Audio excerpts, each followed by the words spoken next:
Right, well, let's get started. Welcome to the March 25th SBAM daily briefing on dealing with the coronavirus crisis. It's also day 2 of the Stay Home, Stay Safe in Michigan order, and we'll talk a little bit about that and how that's going. Just welcome from me. I'm Rob Fowler, the CEO of the Small Business Association of Michigan. Each day, I am joined by the president of SBAM, Brian Calley, who it's both his birthday and he's live from his car right now. Brian?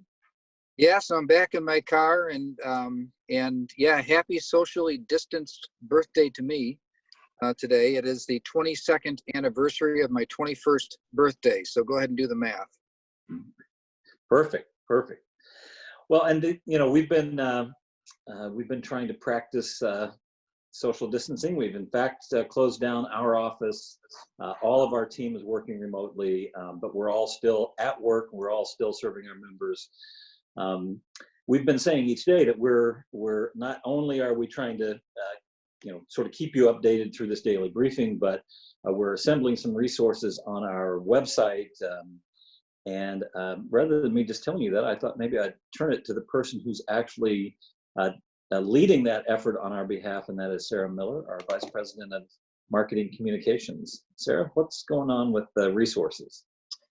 Well, first of all, thank you all for sending your questions. They are great. They've been keeping our team busy and keeping us on our toes. So to help you further, we have broken out the website into some different sections. So if you go on there today to sbam.org/COVID-19, you'll see sections on HR and unemployment guidance, the Families First and FMLA regulations, loans and funding, and then of course we have the Stay Home, Stay Safe, Save Lives executive order and some FAQs around that. Just today we added a section about experts who can help you.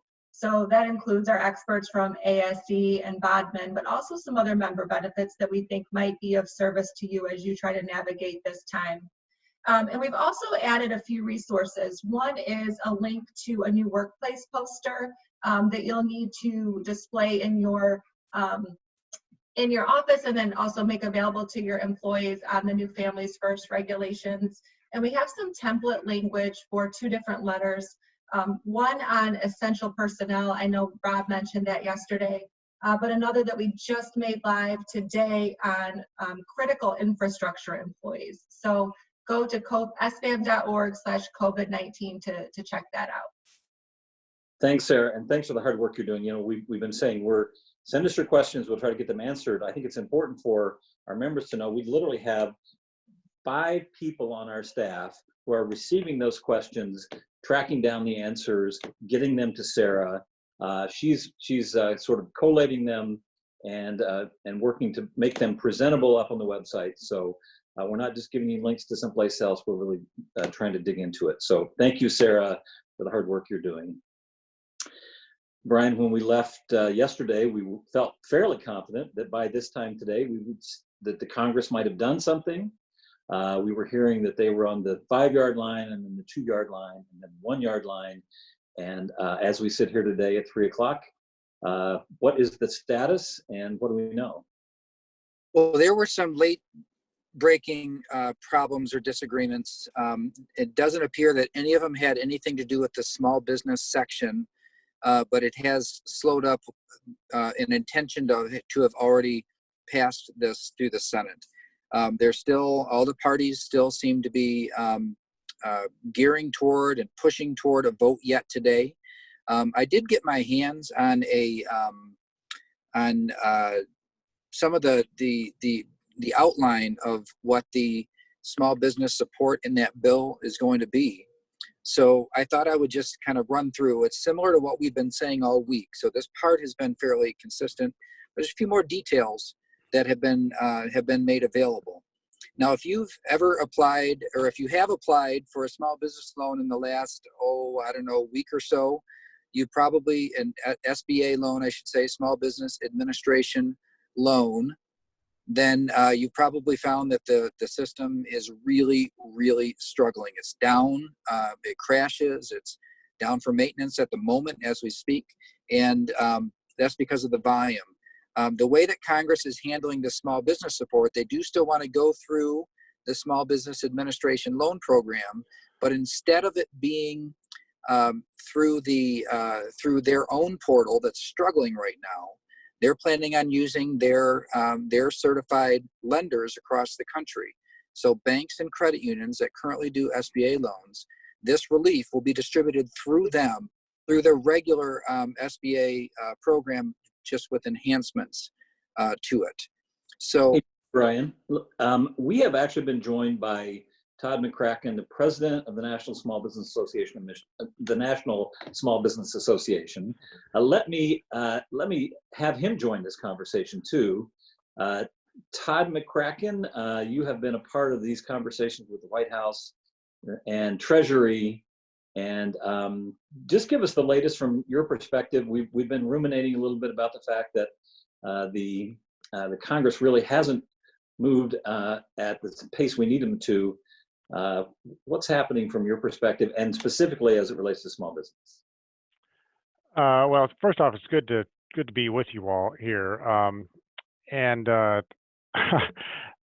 don't know that I can add a whole lot, honestly, to what we were just talking about. The bill has been drafted, but it has not been released yet. At least I've been on calls, actually. It's conceivable it's been released in the last 30 or 40 minutes, but I haven't seen the text yet. But everyone tells me that it is as has been described, which is going to be a tremendous benefit to lots of small companies.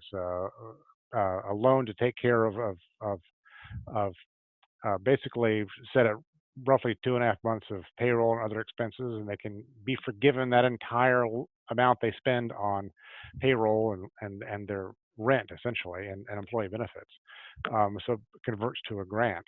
That's going to be a tremendous benefit to lots of small companies. In fact, it's conceivable if a business is doing really well still, and there are some of those companies still out there, you could be better off now than if this thing had never happened.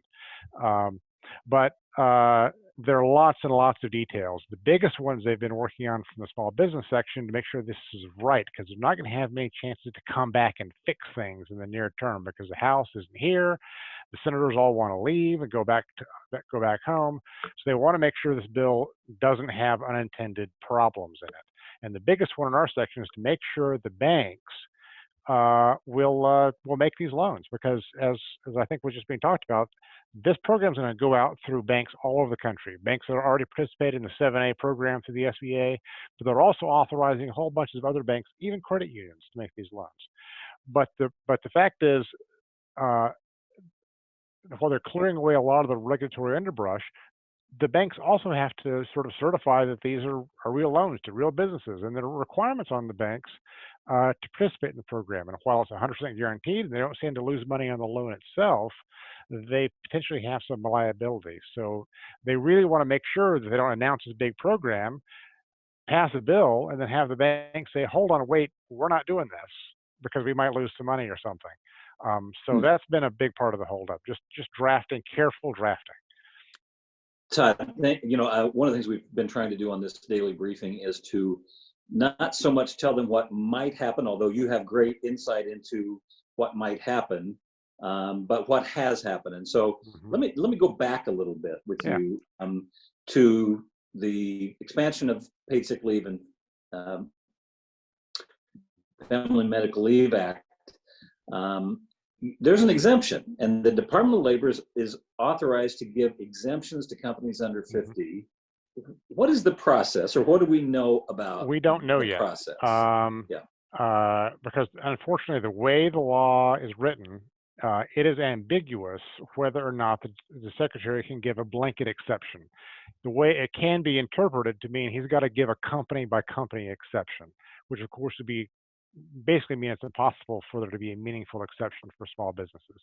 We are hopeful and have been advocating that he interpret it to be he can give a broad exception either to any company that meets that size definition, or at least to companies within specific industries that meet that size definition. It remains to be seen what he will do. But if it's company by company, it really is an exemption that's not going to exempt many people.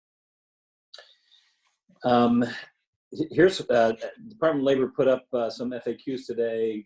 This question was asked about exemption. It says, to elect the small business exemption, you should document why your business with fewer than 50 employees meets the criteria set forth by the department, which will be addressed in more detail in forthcoming regulations. Right. And it says, don't send any materials to the Department of Labor, just document it. Right. So that is really not helpful. And, you know, I know you're pressing the Department of Labor to give us more guidance on that. It is not. The Secretary has until next week to issue final rules on this. So we're hopeful he'll clear a lot of this up by then. But I know in the next week, that's not helpful for people. You know, the other thing that we're getting a lot of questions on, Todd, is under this extended leave and family medical leave, how does a small business get reimbursed? Can you give us some clarity on that? I mean, we've been talking about it, but it still seems a little unclear. Well, it's going to tie into this whole package they just passed, because they'll get reimbursed essentially through the payroll tax system. Okay. The Secretary has said that, so basically whatever you're paying in terms of sick leave benefits or leave benefits, you can reduce what you have to send into for your payroll filings for that quarter. But if you're on a quarterly system, that means you don't do it to the end of the quarter, right? And then there's the piece of companies might actually have paid more in the sick leave than they owe in their payroll taxes. But Secretary Mnuchin has said he's going to set up a system where they can actually get a rebate, so that they can actually not just send money through that system, they can get money back through that system. We don't know the mechanics of that, but that is the plan.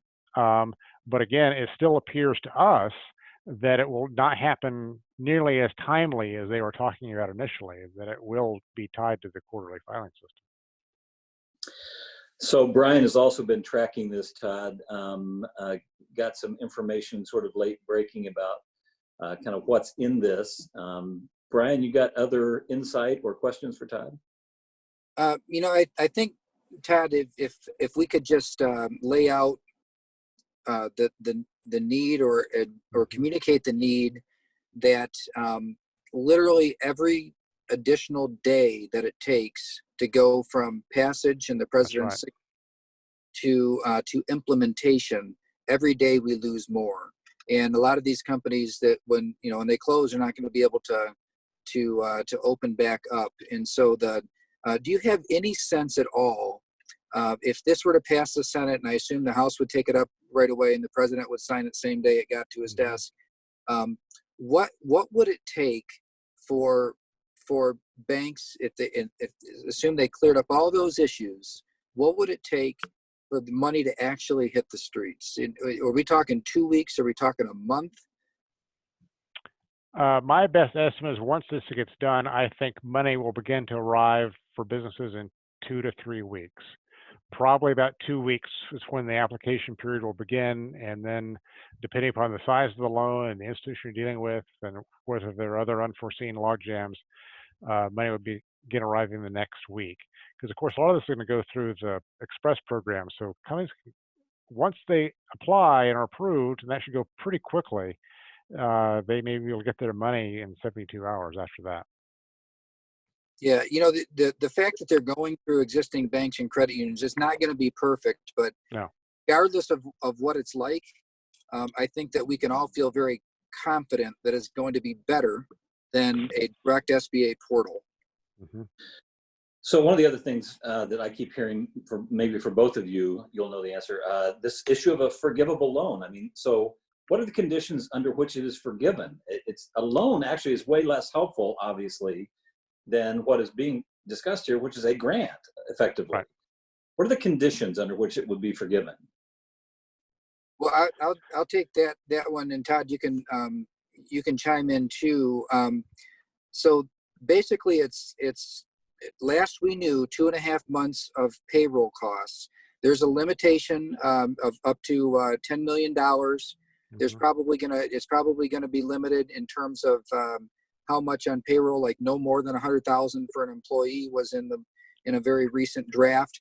Those sorts of limitations would be in there in terms of reimbursable expenses, but also there's some indication that that existing debt obligations, so a mortgage payment, is it was just mentioned too, like a rent payment, that sort of thing, would probably be lumped in the forgivable part. So our businesses are going to have to keep track of they do anyway, but they'll have to keep track of their expenses, the parts that are forgivable, because they'll probably have to report those. And actually, one little kicker that I was pretty pleased to learn is that they're planning on making the forgiven amount non-taxable. So a forgiven loan is normally considered taxable income, and it appears as though they're going to forego that too. All right, lots to learn on this, and obviously I think tomorrow we're hoping to have Congressman Upton on to talk about it, hopefully because it's in the rearview mirror and it's actually become law or is eminently about to become law. Todd, thank you for joining us. We're going to switch now to state issues and kind of what's going on there. So Todd, good work in Washington, and thanks for being with us. Thanks a lot. So Brian, we're in day 2 of this executive order, continued questions that continue to just pour in about eligibility or which companies are affected by this and how are they affected. We get any further guidance from the state on this? Well, they have put out a few more FAQs on the governor's website, but it has been suggested to me that the business community is going to have to lower their expectations about how much further guidance will be given at least over the next week. This was very, very disappointing news to us, because there is a tremendous amount of confusion around what's in and what's out. So what I'm thinking through right now, and I'm hoping by this time tomorrow to have we're going to have to approach our guidance to our members a little differently than before. We've been collecting questions and submitting them into the governor's office and through Labor and Economic Opportunity. I don't believe that we're going to be getting written answers to most of those scenarios, at least no time soon. So what I don't want to just answer back to our customers or to our members and all small businesses like, hey, too bad we didn't get an answer. So I think we're going to have to, what we're going to have to do is pivot to finding the section in the CISA list or the executive order itself that applies and pointing you there. But you're still going to have to exercise some judgment on whether you're in or you're out. Unfortunately, it looks like we are not going to get clear guidance, especially on these situation-specific examples that have been shared with us. We've been diligently answering the ones that we knew or felt confident about, sending the other ones up through to the state. But it looks like most of those are not, especially when the answer might be yes. Here's the kicker. I think they're going to be more likely to answer, if they feel very clearly the answer is no, then that's a low risk answer for them to give. But they don't necessarily want to take on the risk or the liability or the exposure of saying yes and to something. And so I think they want the business owners to take on that risk and that liability. And we're disappointed in this, but that's what we have at this moment. So yesterday, Brian, you actually gave some advice that I think is good, and we're trying to do a little more practical help in this area, and that is every company that chooses to stay open has to document it, and they will have to, in a document, list the reason why they believe under the executive order they are eligible to remain open or partly open, and that point, you have to go to the Department of Homeland Security list in order to go through the process. I think your advice about putting it on paper, just the process of identifying the part of the law, the part of the list that allows you to stay open, is a pretty good exercise to go through to determine whether or not you're eligible to remain open or partly open. Yeah, so and let me just enhance that advice a little bit. And remember, I'm not a lawyer. I'm not giving legal advice here, but what I'm just want to give practical advice, that you find that section and then you document out why you believe that you fall into that category, what it is that you do and how you qualify according to what that list, that CISA list says. But I also want you to think about a context. And this is the enhancement from yesterday. I want you to think about the context of what if an infection were, through the mapping that they sometimes try to do, was tracked back to your place of business. I want you to read your documentation and how you feel you qualify in that context. And does it make you squeamish to say, this doesn't, if something went wrong, this does not feel like a good explanation anymore? It's just a practical exercise to go through. If you assume everything's going to be great, it almost doesn't matter what your justification was. But in the context, what if something went wrong? Read it in that context and say, yep, even if something went wrong, I feel fully justified according to the CISA list. And my line of business clearly falls in it, or at least falls in it enough to where I'm confident moving forward.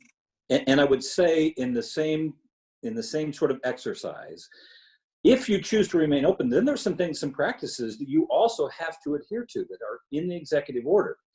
And then you have to ask yourself, if something went wrong, could I feel confident and comfortable that I was following all the best practices, that I was really taking care of any employees that were remaining at work in my business. So I think those two things coupled together, that you've gone through the process of justifying legally that you can in fact remain open because you're critical infrastructure, and B, that you are taking advantage of all the best practice advice that's available and putting those things into practice in your workplace.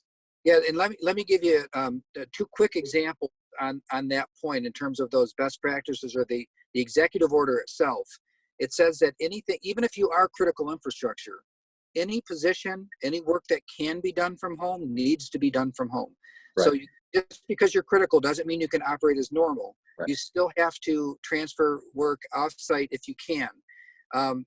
And then when it comes to the employees that are on site, there are certain practices they ask for in terms of how those employees are managed on site. So it's not business as usual just because you're on the list. Right. So and then this begs the question, or what? And that leads us to a conversation we've been a part of the last couple of days about enforcement. And the truth is, the state has been a little unclear. I think the guidance we got from the Department of Labor and Economic Opportunity and MEDC is use your best judgment. This is not martial law. Nobody's coming after you. And then we see, on the other hand, some enforcement activities that make us a little bit nervous. What's going on there? Yeah, so this has been very concerning because we had there was a statement last night by the Attorney General that said, "Hey, don't call the Attorney General," and we liked that, but the second part we didn't like, which was, if you see a business operating that you think shouldn't be, call local law enforcement. Well, local law enforcement is really struggling right now. There are some major jurisdictions that are no longer doing property vandalization and theft, and they're only responding to higher level crimes because they're down. So like the idea of saying, hey, somebody who wouldn't even know what the rules are, it's just some random person calls and makes a complaint to local law enforcement, is going to divert their time for their important work that they have to do, and then also create an unnecessary burden on a business that is operating within the rules. So the first thing is we are asking for some more leadership at the state level to guide local jurisdictions on following the state police's original statement, which was that they're not going to be doing checkpoints. They're not going to pull people over and ask for documentation. They're not going to, that's not what this is all about. And but we've seen places like Oakland County, where the Oakland County executive said, hey, citizens, if you see somebody operating that you think shouldn't be, call the sheriff's department. To say that on the very first day when there's no clarity, what I thought I ought to do, because we can't tell who's supposed to be open and who's not in so many cases, how is law enforcement going to enforce that? If Oakland County has figured it out, maybe we ought to call Oakland County and have them give us the list, the standards of how they're right. Yeah, I think it is. You know, it's complicated enough. How in the world would the local sheriff know whether you are a critical infrastructure business or not? Even if they are very familiar with the Homeland Security list, they don't know the rationale and whether or not it's a worthy rationale given what that business does. Only the business will know that for the time being. So, Brian, you have been involved in meetings and discussions about this. I think it's really important for the business community to speak really clearly with the Attorney General's office and the state police about our concerns. This could be such a mess if you know, if it continues to go that way. So thanks for speaking into that and being in those meetings. I want to answer one member question that seems to be sort of coming back in a number of different ways, and we've asked for and gotten an answer to this. And it really has to do with this paid sick leave and family medical leave. That and we've been saying this takes effect April 2. That's incorrect. It takes effect April 1. So I want to make sure we get that corrected. April 1st is the effective date. And the question is, if a person goes out on paid sick leave or paid family medical leave, and then my business continues to shrink, can I lay them off? Or am I somehow still on the hook to provide the benefit? So the question about what is the interplay between FMLA and laying them off for unemployment. So here's the answer. If the business is in jeopardy, you can lay them off at any time. The business is actually in jeopardy, and that's your call. If they're on emergency leave or family medical leave and the business could be in jeopardy, they can be laid off. It's an exception as long as the employees are not intentional targets of a layoff. So just be well documented if it comes to that. And once they're off the payroll, the benefit should not be applicable. They would actually be eligible for unemployment comp, but not both. You can't be on both. And the reality is, with the numbers, they probably would be better off being on unemployment comp. Particularly what we're hearing from the Congress, which is that they will boost the amount of money that someone would get if they're on unemployment by $600 a week, in addition to what the state is paying, is the way we understand this, if they're on unemployment. So that's in that congressional package. Is that the way you understand that, Brian? Well, yes, but here's the caveat. I think that's one of the points of disagreement. That's one of the reasons why it hasn't passed today, is because that provision there's some disagreement on. Okay. All right. Well, as we kind of come to the end here, again, I think we are waiting for the Congress.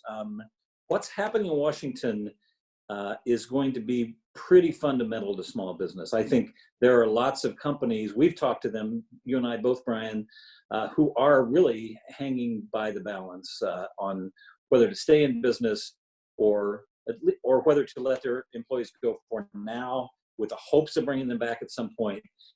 And I think what's happening in Washington, 2.5 months of payroll and rent and a forgivable loan is a game changer for companies who are hanging in the balance. So we need to know, and we need to know quickly. And that's been our message to our congressional delegation.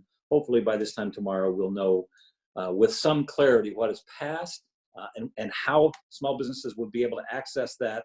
Our commitment to you, our members, is to continue to stay on top of this, give you the very latest, and be practical about it.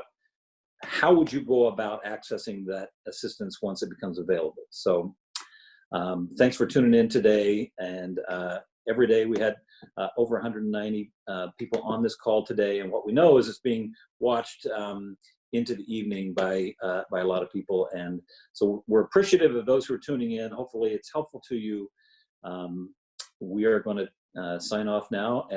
And as we've been saying, don't forget, wash your hands. And don't touch your face. Good luck, everybody.